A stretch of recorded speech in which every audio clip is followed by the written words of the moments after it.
So I'm going to have a crack at gayness in this talk. I've been mulling this matter over for quite a long time. For some reason, it's come into my mind, and I would like to make some comments. First of all, I'm calling it gayness, and I thought about this at length. The Bible word is sodomy. We know that, we're Bible readers. I'm sure anybody who's listening to that probably will know the Bible well.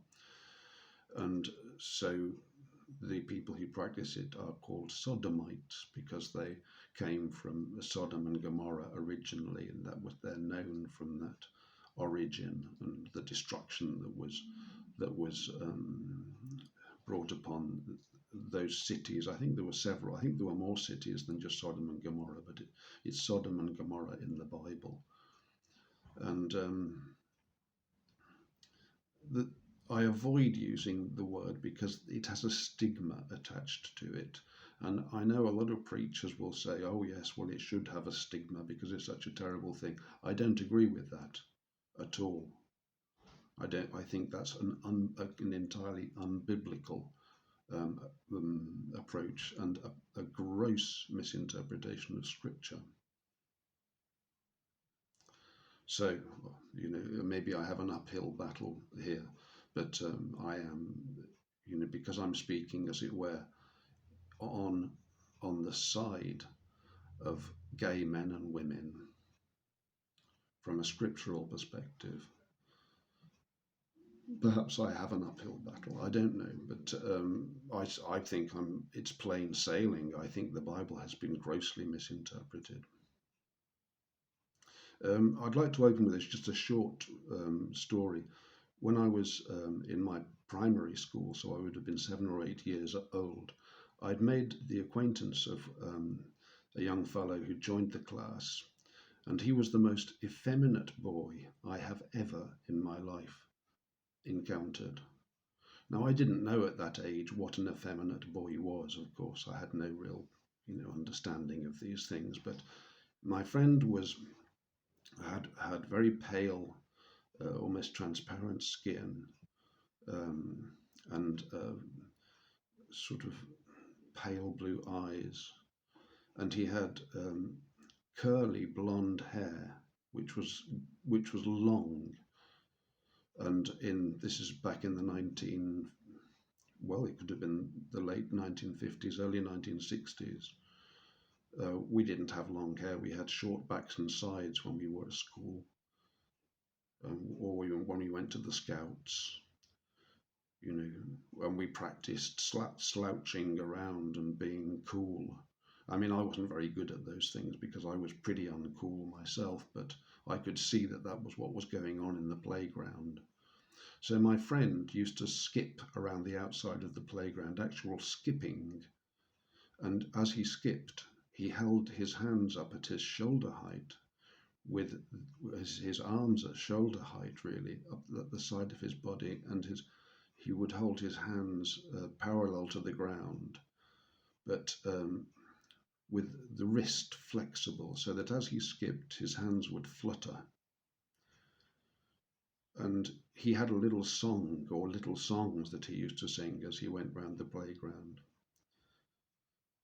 And I, of course, because I was quite imaginated because of my nature. I wasn't a fan of school at all. I didn't really form strong friendships, but I did make a friendship with this young fellow because he just interested me, I suppose. I was drawn to him to find out what on earth he was doing. He used to get bullied, of course, but it didn't seem to affect him very much. He seemed indifferent to it. And when I came to know him, I understood that he didn't care very much what people thought. He was a very interesting boy to me, very much outside the kind of mass mentality that I've never particularly liked. Very interesting fellow. And I only mention him really because, I mean, he was so effeminate.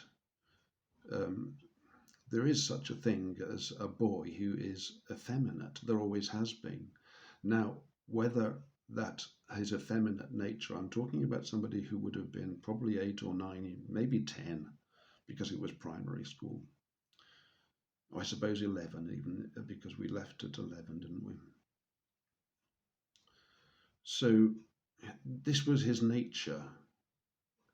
Now, whether that nature had been impressed upon him or not, I cannot say, because um, um, homosexual abuse, as it were, was very common in the 1960s, at least, because many adults had quite easy access to young boys, and it was mainly of that nature.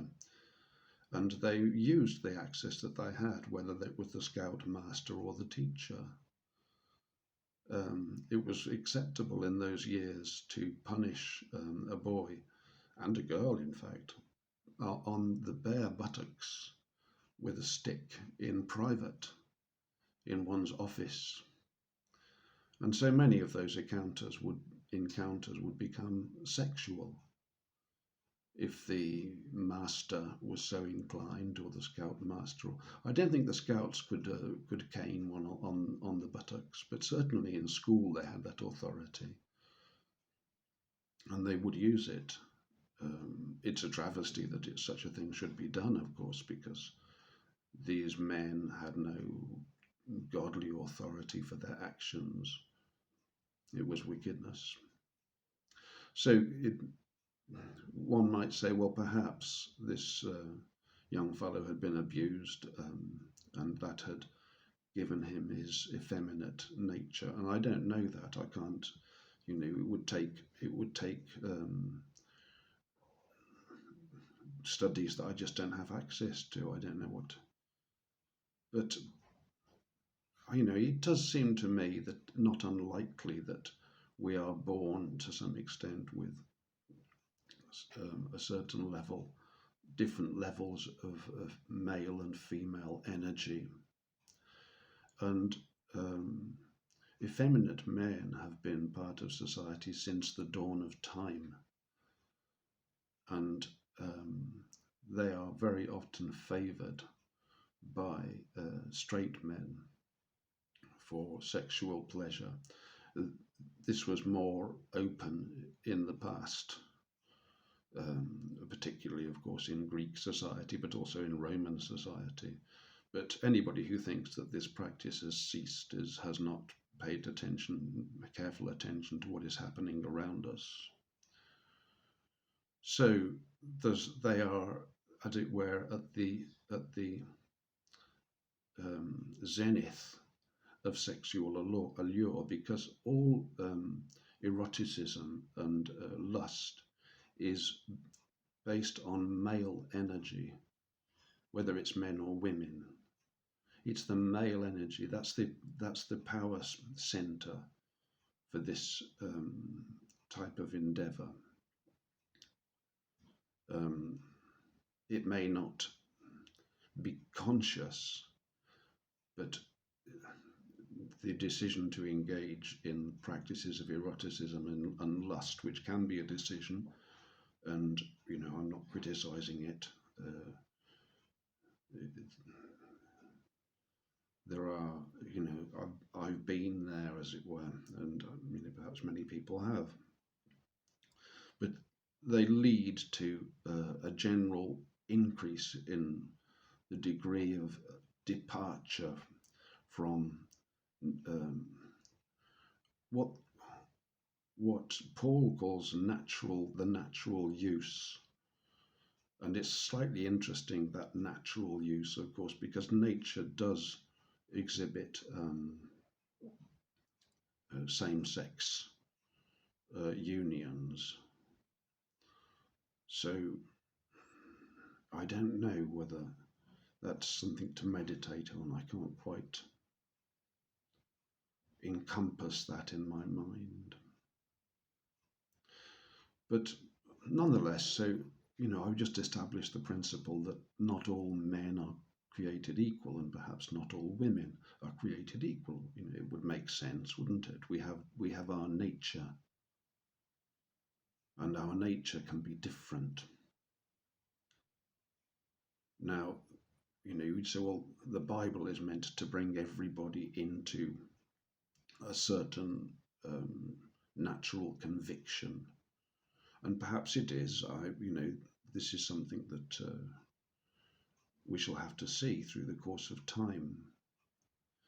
But because I reject absolutely the idea that one should read the Bible and then try to change their behaviour, because that is unbiblical to do that. The only thing that you're required to do on reading the Bible, if it be a requirement, is to know God, to come to have a glimpse of God. That's all. And to codify what that means is wrong, because it will mean something different to everybody. And it is only through prolonged study of the Bible that perhaps some degree of uniformity and learning and understanding can occur.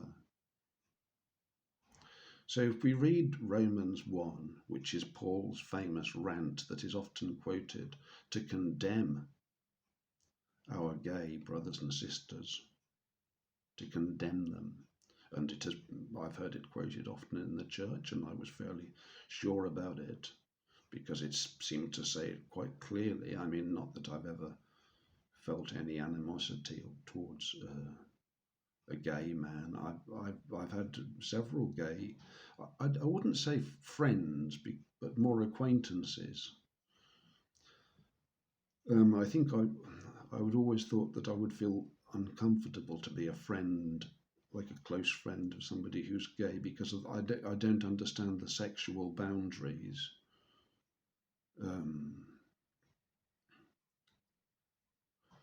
And I'm also slightly, because of my own experience of having a friendship with a lady who had, because I was attracted to her, and she allowed or encouraged the relationship, shall we say, for quite freely. But my feeling was that I was being mocked after a while, because I had made it quite clear that I found her appealing and attractive. That's how it is between men and women, and so perhaps that's how it is between gay men and other men. I don't know exactly. I remember I had an interesting occasion when I was working as a translator, because a very clearly gay man had come to work in the group, and a very charming and good-looking fellow, quite tall, I remember. And he was very talkative, and he came with two friends who might not have been of the same persuasion, I don't know. And just because I was living on top of the office, it happened at the time. I thought, well, I said, let's go out for a drink, to him, and perhaps to his friends as well. And he gave me a quizzical look when I said it. And I realised that he wondered whether it was a come on, and nothing was further from my mind, because I've never really had that attraction to somebody. If I see somebody as being a man, I don't feel attracted to that person. But if a man is presented to me as a woman, that is a different matter.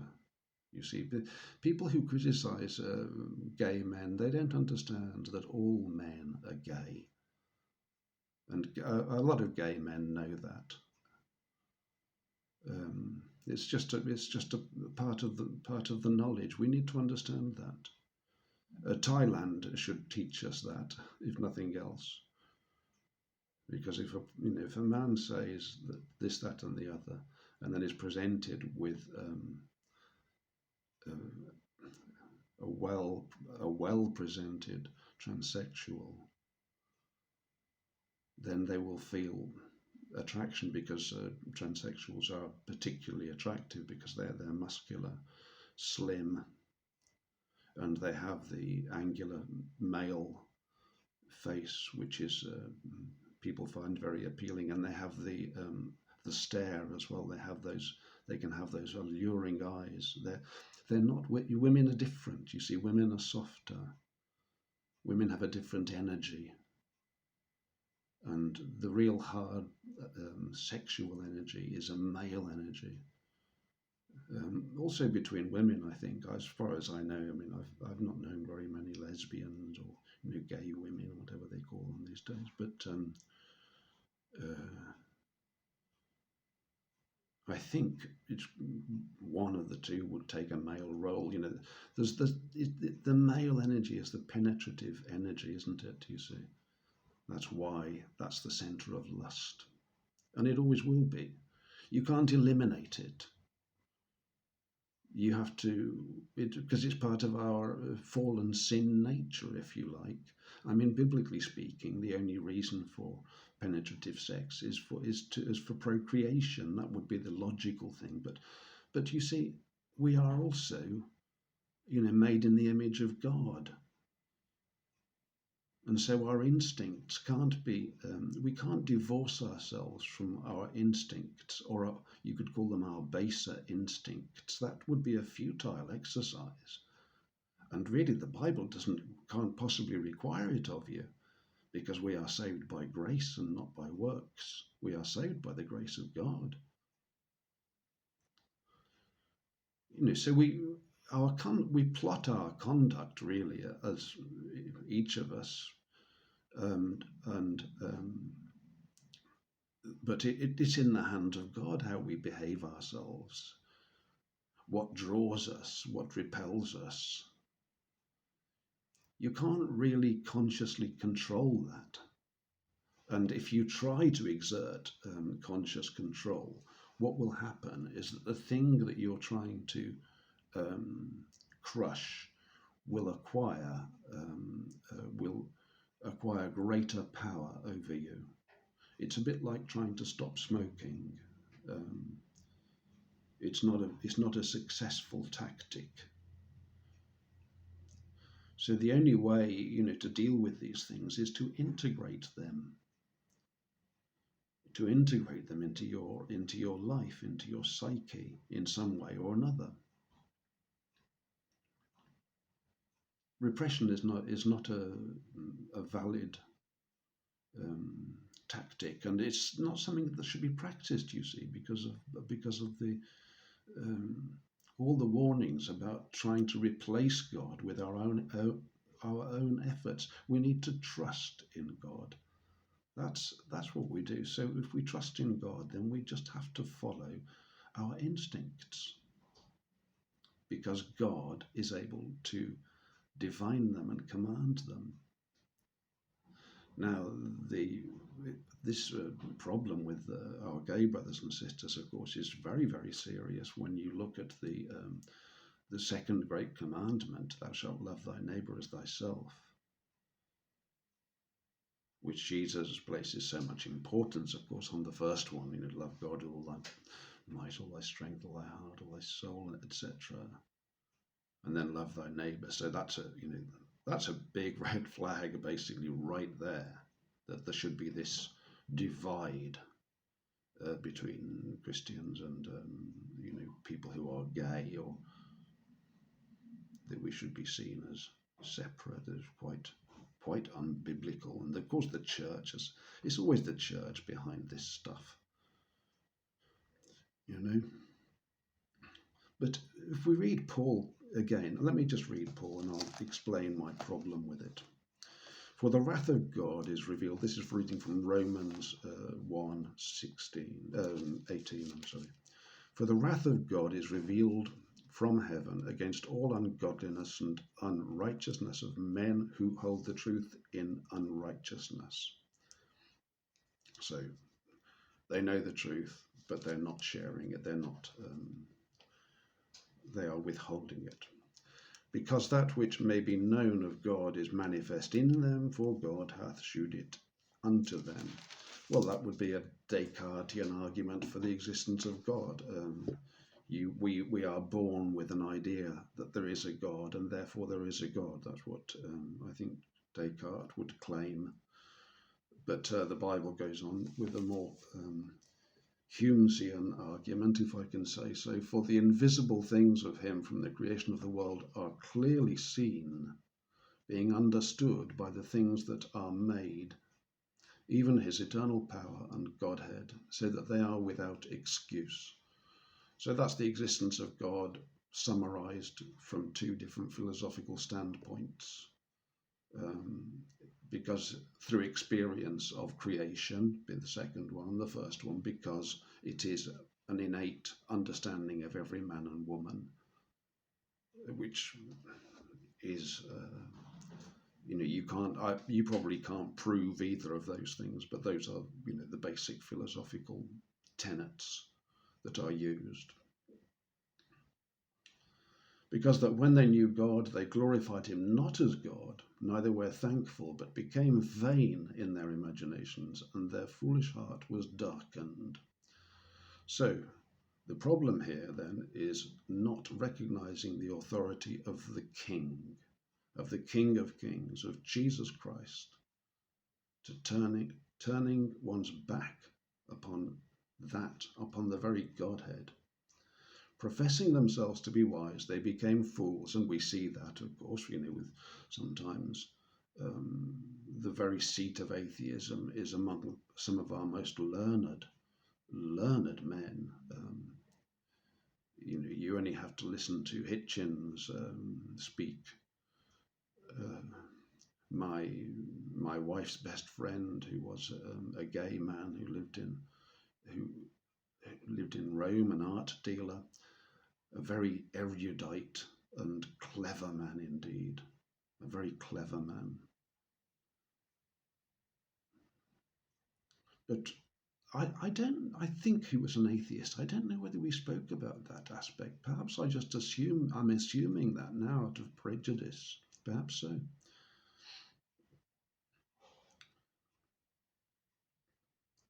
Professing themselves to be wise, they became fools, and changed the glory of the uncorruptible God into an image made like to corruptible man, and to birds and four-footed beasts and creeping things. Wherefore God also gave them up to uncleanness through the lusts of their own hearts, to dishonour their own bodies between themselves, who changed the truth of God into a lie, and worshipped and served the creature more than the Creator, who is blessed forever. Amen. For this cause God gave them up unto vile affections, for even their women did change the natural use into that which is against nature, and likewise also the men, leaving the natural use of the woman, burned in their lust one toward another, men with men, working that which is unseemly, and receiving in themselves that recompense of their error which was meet. And even as they did not like to retain God in their knowledge, God gave them over to a reprobate mind, to do those things which are not convenient, being filled with all unrighteousness of fornication, wickedness, covetousness, maliciousness, full of envy, murder, debate, deceit, malignity, whisperers, backbiters, haters of God, despiteful, proud, boasters, inventors of evil things, disobedient to parents, without understanding, covenant breakers, without natural affection, implacable, unmerciful, who, knowing the judgment of God, that they which commit such things are worthy of death, not only do the same, but have pleasure in them that do them. That's a very stern statement from Paul, of course. Now, first of all, I would like to re-emphasize, as I've done before, Paul is not Jesus Christ. Paul is a preacher. And preachers in their preaching use hyperbole. They use various linguistic devices to drive home their message. Paul speaks the truth. I'm certainly not claiming he doesn't. But he's using some very strong language here to drive home a point. Now, first of all, the things of which he is speaking are punishments, not behaviours, you see. They are punishments for a behaviour. And the behaviour is turning one's back on God and claiming that man or some worldly thing is a more important matter. Very often it's man. People will proclaim a belief in man. That's the problem. Not same-sex relationships. That's part of the punishment. So you could say, well, if it's a punishment, then clearly it's not a good thing to do. Well, one of the other parts of the punishment is fornication, for example. You know, I suppose nobody's ever done any of that, have they? Fornication. To look at a woman with lust is to commit fornication with her in your heart. Oops. Oh, hang on a minute. Maybe this group includes more people than just men working that which is unseemly. It's a bigger group, isn't it? He's really speaking against quite a specific, though, type of concentration of iniquity, isn't he? Everything that is against God is listed in that description. Disobedient to parents. That's a larger group, isn't it? You see, our gay brothers also suffer, if I may say, from the association with Sodom and Gomorrah. Again, because gayness is at the zenith of all eroticism and sexual lust, and which is common to all men and women. We all have it in our mind, and we can see this in the massive explosion of the pornography industry.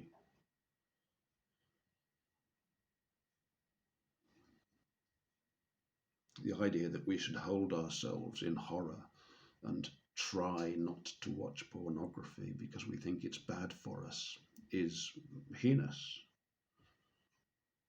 Actually, again, it works.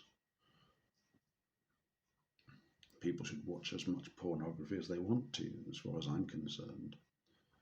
And as far as anybody else should be concerned. I mean, let's not forget the beam and the moat. If you don't happen to watch it, whatever, what does it matter? I understand that there are economic and exploitation and all exploiting people and all the rest of it. I don't believe in any of that stuff. I think it's nonsense. People do what they want, and so they should.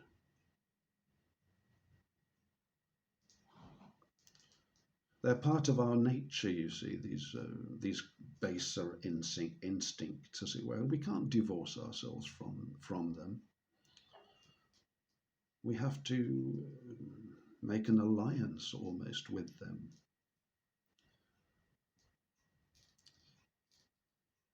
In Sodom and Gomorrah, of course, the city was destroyed and all the men and women were killed except for Lot and his wife. And she didn't last all that long, did she? But in Sodom and Gomorrah, what was going on there? there was murder and rape in the streets. We remember the fact that it was men lusting after men, so it's emphasized that this would have been, an absolute den of iniquity. And it was destroyed. That's a biblical story, and it's a true story. But none of the gay men that I've ever met, and I've met quite a few, would be okay with rape and murder in the streets. It is true that there is an extremity of the gay movement, I suppose you could call it, or just libertine movement, because I know this from my wife's friend in Rome who has passed on, that a lot of lewdness can be practiced in the streets in our particularly capital cities, in the streets, or perhaps in a more discreet location, but not exactly private.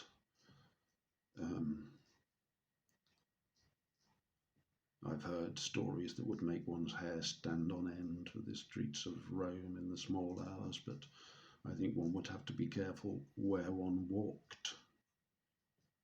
Those sorts of things are troubling.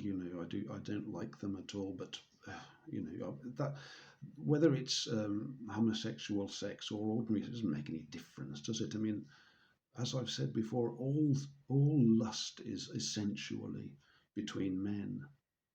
We are the focus of that, my brothers, and we have to deal with that. So, Paul's preaching here identifies these practices as punishment, but the punishments include many things that we are all involved in because they're part of our nature. Now, murder is mentioned, and I think that's taking things. I always think that's taking things too far. But maliciousness is a very common fault, isn't it, that we find in ourselves and in our brothers and sisters sometimes, although we don't like to mention it. But, I do hear people speaking very maliciously of one another, and I don't like to hear it. But it's certainly something that's part of our lives, isn't it? You see, they're punishments for turning away from God. That's ultimately what it is. And yet the church has interpreted them incorrectly. And I'm a translator. I'm reading the text. I'm not, I can see what it says. They're punishments for turning away from God. That's what they are. And it's it's a question of degree, isn't it? Because it's one thing to notice that one has a desire, perhaps, for, sexual completion in all sorts of exciting new ways. And I think many men have relations with their very wives that are perhaps in their nature more linked to same-sex types of relationships, because the allure is there, the pornography is there, you see. This is the place of the preferred penetrative route is possessed by both men and women. And to some extent, sexual lust and allure is a departure from God, because we always see this, a sense of uncleanness somehow seems to heighten the sexual appeal of certain conditions in our mind. And again, this is our sin nature. We are enticed away from the holy path But really, we're not leaving it. We're just acknowledging who we are, imperfect. That's how we are. The world is here to be enjoyed also. Not to be walking around in pride, and certainly not to be falling out with our brothers and sisters. That doesn't seem right at all. Now, in the fullness of time, whether the gay lifestyle is something that will bring lasting fulfillment and satisfaction, I have my doubts. But I'm doubtful about the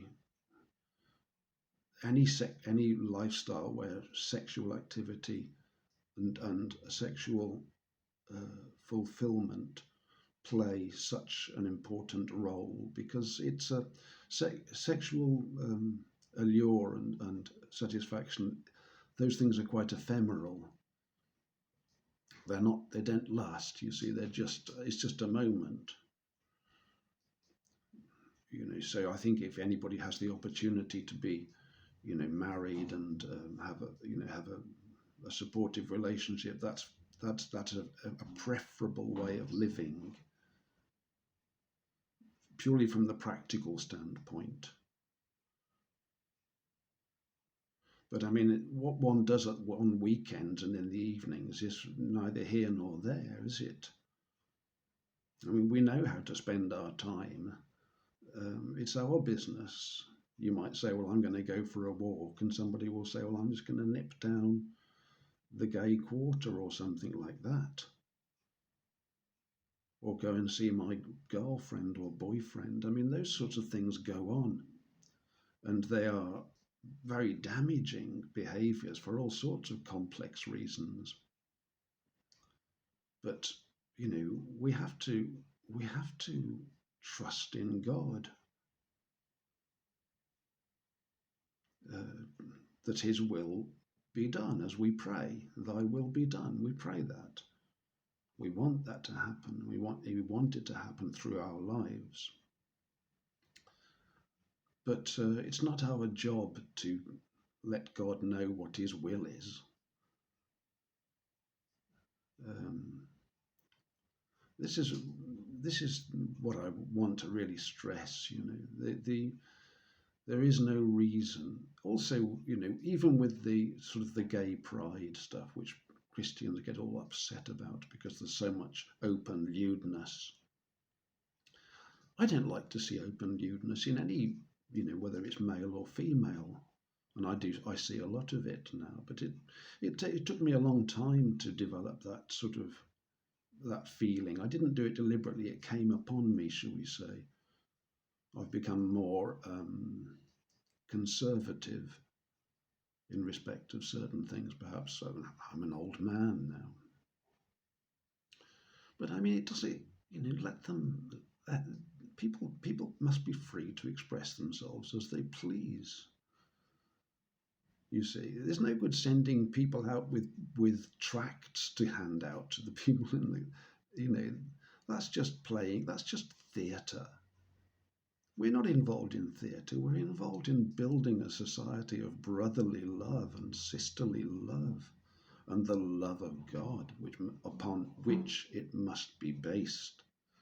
It's not our job to be falling out with people because they have certain proclivities. You've got them too, You just don't like to think about it.